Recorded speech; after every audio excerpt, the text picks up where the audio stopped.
I'm Dave Hardy, and welcome again to Say What. I've had the pleasure of working with a lot of people over my very lengthy career, I might add. And one of the people that I've had the pleasure of working with, and I think is an inspiration and a role model, particularly for females, and how to advance their career in government or in the private sector, is my guest today, County Manager of Kanawha County, Jennifer Harrell. Jennifer, welcome.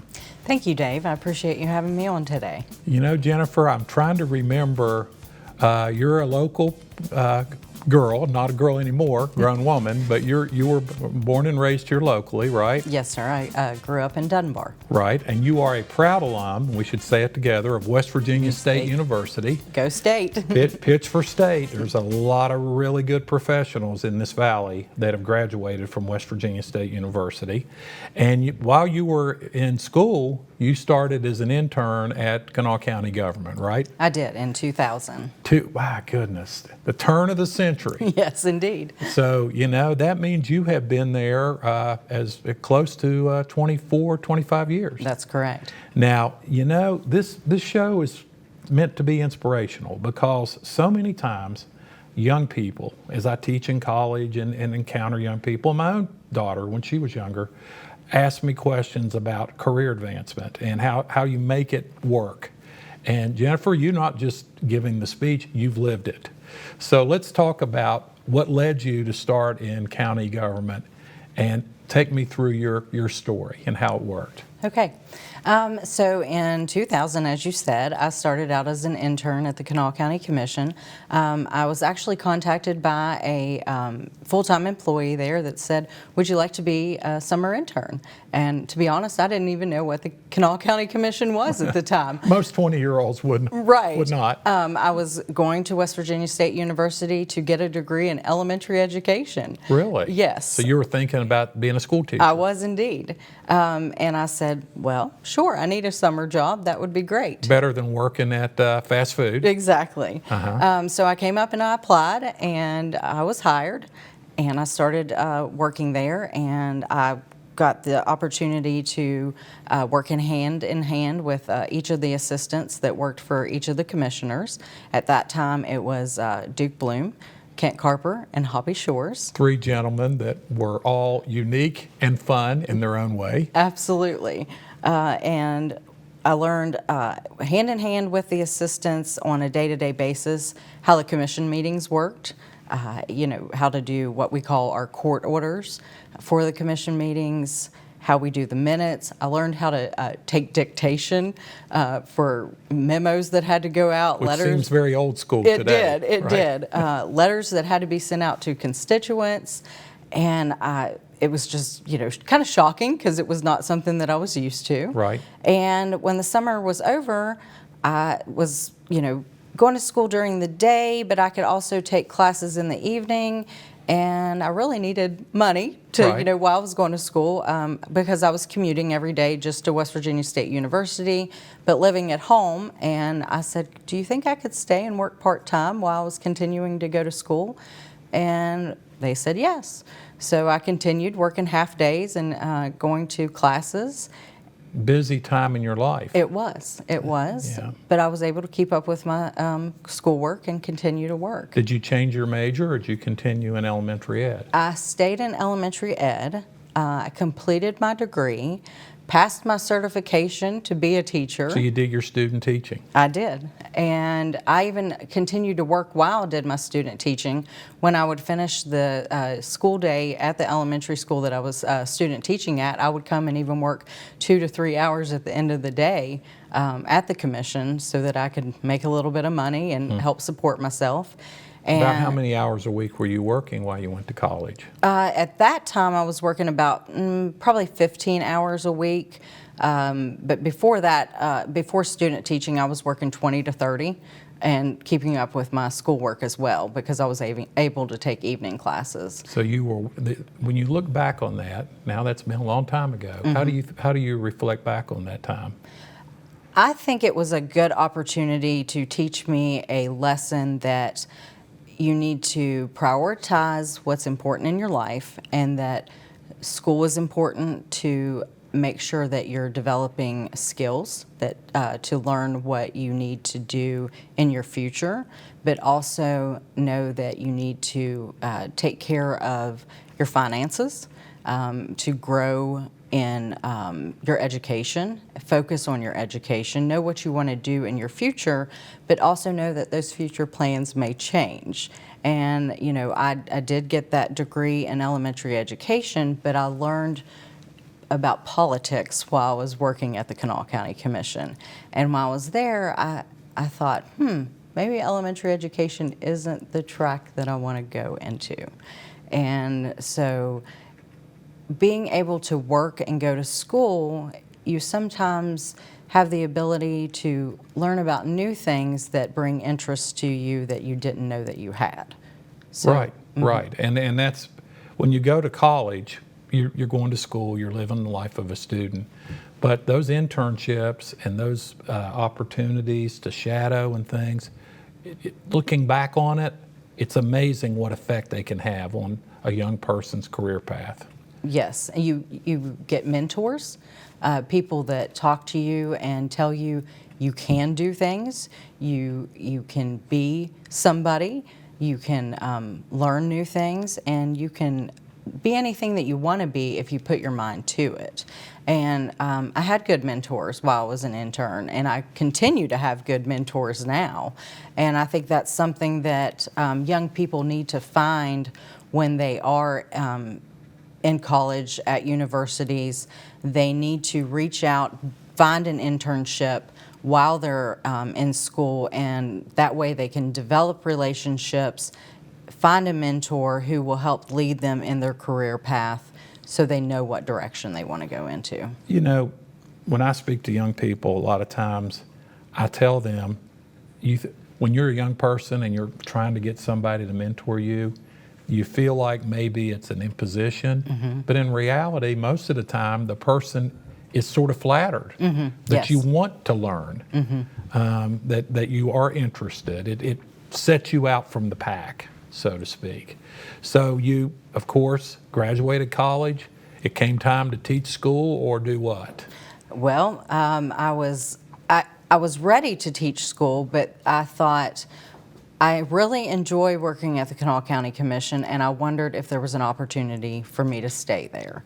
I was able to, at that point it was 2002, and we had a new county commissioner that had come on, and his name was Dave Hardy. Yep, that's me. Duke Bloom had taken a judgeship, and I was able to speak with you and Commissioner Carper and Commissioner Shores about an opportunity to be a full-time employee with the commission. I had developed skills with being able to write, and unfortunately, 9/11 had occurred, which was a tragedy for everyone. And had a tremendous impact on state and local governments. It did indeed.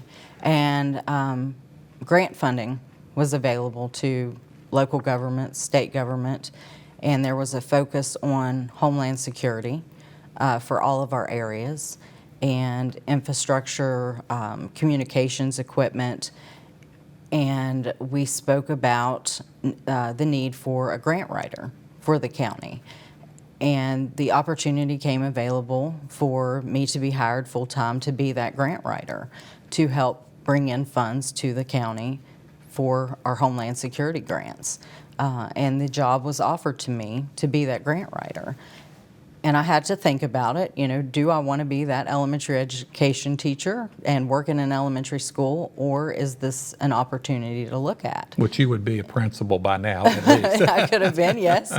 And I thought about it, and I thought, this is an opportunity to help the community, help our first responders, and be a part of something that was new. And after being mentored by the county commission and by leaders there, it was something that I wanted to do and seek out. And I felt that that was the direction I wanted to go into.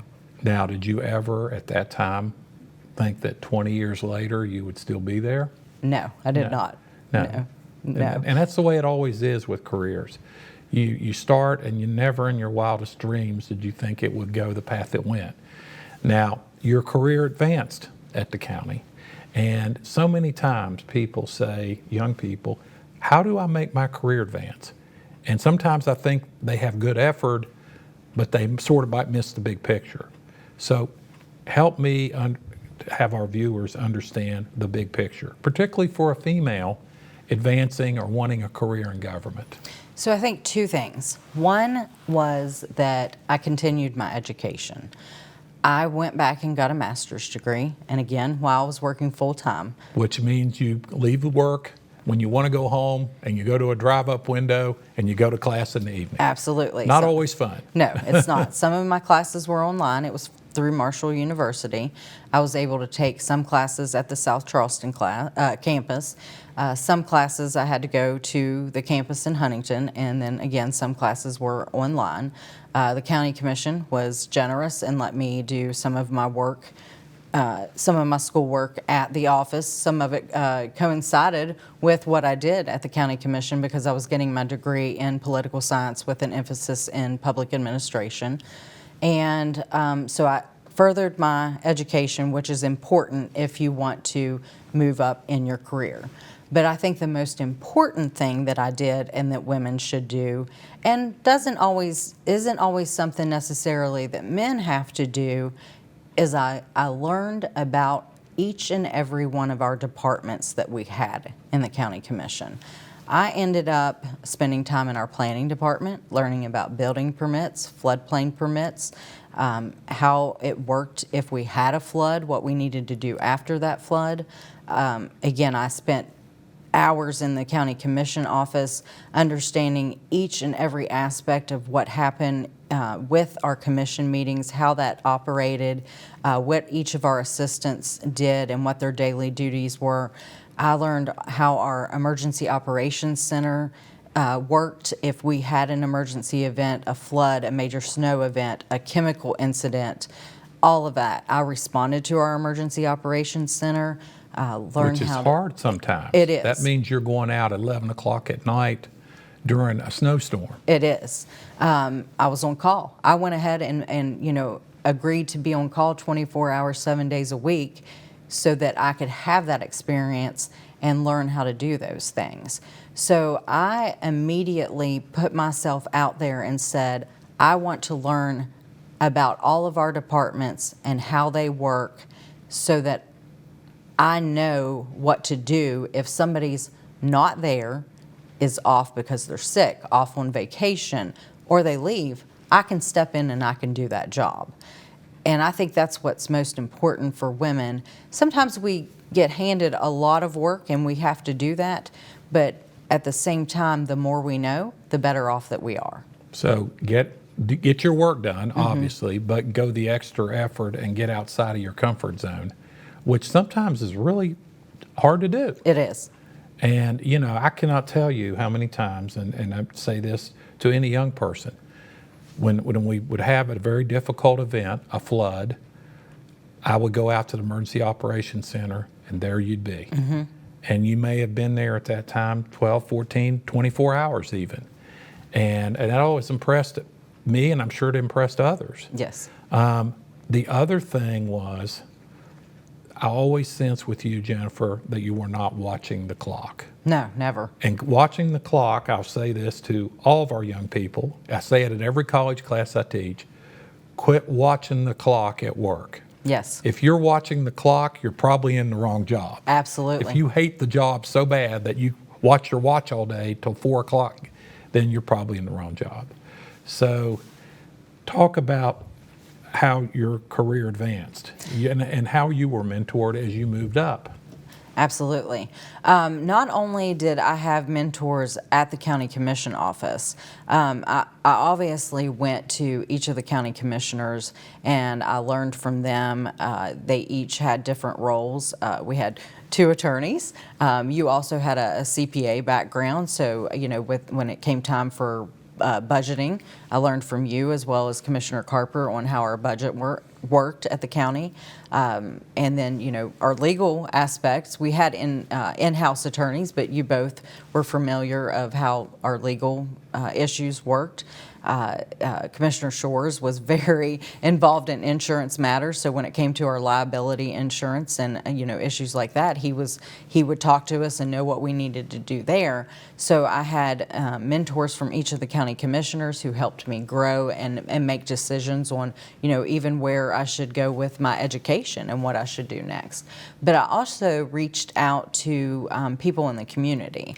I went through programs, Canal Valley Leadership, Leadership West Virginia, which were other community members in Kanawha County and members all throughout the state that were in leadership positions. And we coordinated, connected, and talked about our roles, and I had mentors through those different groups. And then, you reach out to other people in our county government officials and judges even. Joanna Tabbitt, we all loved her dearly. Wonderful, Lots wonderful to love person. there. Yes. Lots to love. Always had a smile on her face. Amazing woman. And she was probably one of the most important women in my life who was the greatest mentor in my life, especially during the COVID era. I know we have COVID still going on, but Right. in 2020 when it started, almost every day she would reach out to me and say, "How are you doing? What do you need? Do you need a phone call? Do you just need to talk?" Because she knew I was working almost 24 hours a day trying to figure out how to deal with things No and what was going playbook. on. And there was no playbook. So it's just finding the right people who are going to cheer you on and say, "You can do this. Do you need lifted up? Do you need to talk to somebody?" And how to work through things. And women need women mentors, but they also need men mentors. And I think it's good to get both of those perspectives. Right. And there's so many professional groups, and a lot of times young people are sort of bashful about going to them. How did you break through with that? I think it's, places like Charleston Area Alliance, and they are sponsors of Canal Valley Leadership. Reaching out to them, going to business after hours, you have to put yourself out there. You do. And it might be hard at first, but you have to say, okay, I need to meet people and I need to be there. Find a buddy, have somebody go with you. A wingman or a wing person. Right. I got involved in the Junior League of Charleston, and that was young women, usually 35 and younger. Some of them are a little older. We have a sustainer group that, as you age, you can, continue to participate and help. Sustaining, that's interesting. Yes. But, I got involved with that group. I found ways to volunteer in the community. I got involved with the Capital Market. Anytime they had an event, I still volunteer with them and go and do their events. I have found ways to just keep myself out there in the community so that I don't just put my efforts towards the county commission, even though that's my job and my focus, but I want people to know that the community is important to me as well. And I want to be a mentor to others and an inspiration to others as well. Well, and tell me, if a 21-year-old would come to you today, maybe another Jennifer, a 20-year-old majoring in something down at West Virginia State, what would you do to mentor that person? Pass the torch. Sure. I actually have a young lady that works at our office right now, and I spent some time with her over the last couple of years while she was attending college, and she was a part-time employee for us, and she's now a full-time employee for us. And we spent time together, and I helped her find books to read about leadership and where to, how to grow in her career. She was having difficulty deciding what classes to take at college and if it was her right career path. I helped her look into that, make decisions on which class to take, where to go. She was a little bit shy and not knowing, how to break the ice and get out there. And an opportunity came up for her to go to Disney and do an internship there. And she was very nervous about it. And Oh, she yeah. came and talked to me, and we talked through it, and she stepped out of her box and she went. And so I think it's sometimes just finding a person and saying they need help. You know, they want to talk to somebody, and going to them and saying, hey, won't you come to my office and let's talk about things? How's school going? How are your life decisions going? You know, do you have any questions about what you want to do, where you want to go with your life? And, you know, reach out to people. Don't wait for them to come to you, but show that you care about them and you care about their career and what they want to do, and show that you're open, you have an open door, and you want to help people. You know, Jennifer, I had the pleasure, and time goes by so fast, but I had the pleasure of voting to promote you to county manager. Yes, sir. And I'm guessing that was, what, 10 years ago, probably? 13 now. See, I'm at the age where the years just kind of blend together. Yes, But I do remember it. And, you know, at that time, you would have been what age when you were? 30 years old. Yeah, you're 30 years old, and you've been there 10 years. That's 10 years of earning your stripes. Yes. Again, another lesson. You had to earn your stripes. You know, 10 years is a long time when you're 20. Yes. When you get older, it doesn't seem as long. But you allowed yourself to move quietly and carefully up the chain. You learned the organization. And when it came time to vote to make you county manager at 30, that vote was not hard for me. It wasn't. Thank you. Now, tell me a little bit about county government. Last time I looked, I think you employ, what, 450 people? Yes, in the entire county under all the. Am I close to the number? Yes. Okay. Yes. It's between 450 to 470, you know, just at a given time. Health insurance, I think you have about 1,250 people in the program. Yes. Am I close? Yes. This is a self-test. Yes, you're very close. Very close. And the budget, I would say, now, I don't know what the budget is now. What is the county's budget now? About 56 million, Right. and that's just our general fund, not counting special funds. Right. So at the age of 30, 10 years ago, 13 years ago, I don't mean to give away your age That's now. okay. It's fun. You were in charge of that, all that. But can't do it by yourself. No, we have a great team. The county commission itself, with our part-time employees, you know, we run the Shawnee Sports Complex. Now we have a great team down there. With part-time employees, seasoned employees that are down there, we have, give or take, about 100 employees under the county commission itself now that, you know, come in between summertime, different times of the year. So, you know, we have a wonderful CFO, Kim Fleck, that manages our budget on a day-to-day basis. Couldn't live without her. She knows that budget inside and out. They call the accountants the bean counters, which is really a compliment. But most accountants, myself included, we never liked that term. Right. But she's a good bean counter. She is indeed. We have our department heads. I pride myself in not being a micromanager. If somebody has a question, they can come to me, but otherwise our department heads handle what they need to handle. We have dealt with water projects for years, people that don't have potable water, you know, that aren't under the West Virginia American Water System. They had wells that they were getting their water from. We have almost completed every single water project the county had that needed done. And there's nothing easy about water and sewer projects. There is not. I think we're doing the final 2 right now. Wonderful. Yes. So everybody that wants water will have water hopefully by the end of 25, 26. That's a remarkable achievement. It is. And to those of you that are unacquainted with that, to put clean water, public water, in virtually 66,000 structures is not easy to do. No. And if you drive around this county, it's not downtown Charleston we're It is talking not. about. It is not. That's great news. It is.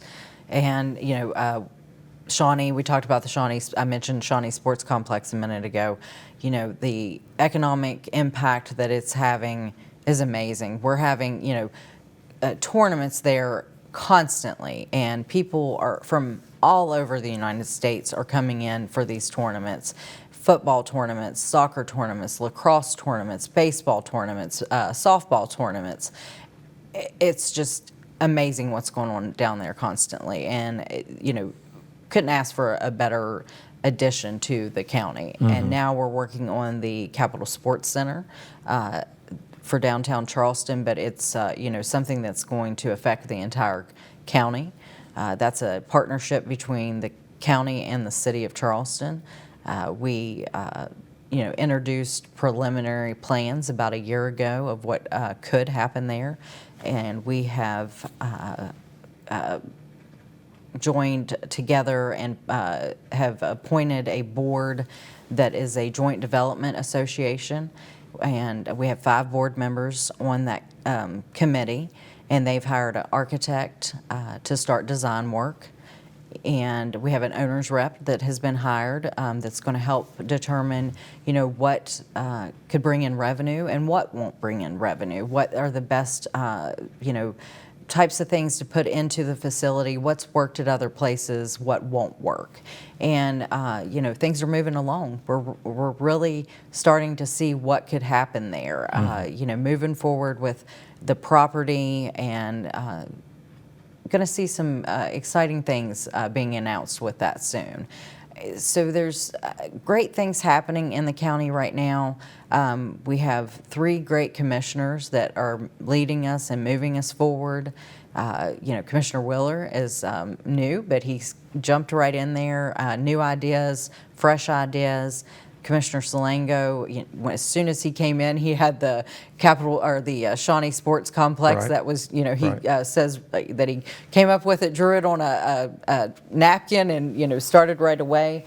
Commissioner Carper's been with us since 1996, and he has spearheaded water projects, demolition projects. You can't name everything that he's spearheaded, but we continue to work on any and every project that we can every day.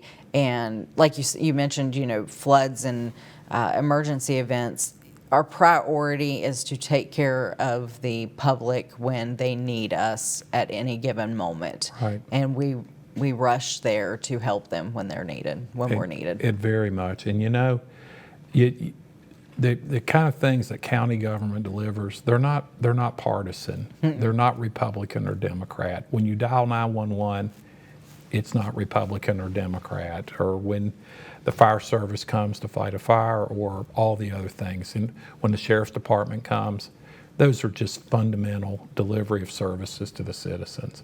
Well, Jennifer, you're right in the highlight of your career. You are prime, and I'm looking forward to seeing where you'll be taking your career in the future. You certainly hit at a wonderful time, and you've done a wonderful job, and it's been a pleasure watching you, and I'm proud to say that my vote 13 years ago was the right vote. Thank you very much. Thanks for being here today. Thank you. Keeping you informed on the Library Network about careers for women in government, particularly county government, I'm Dave Hardy. Thanks for watching. Say What?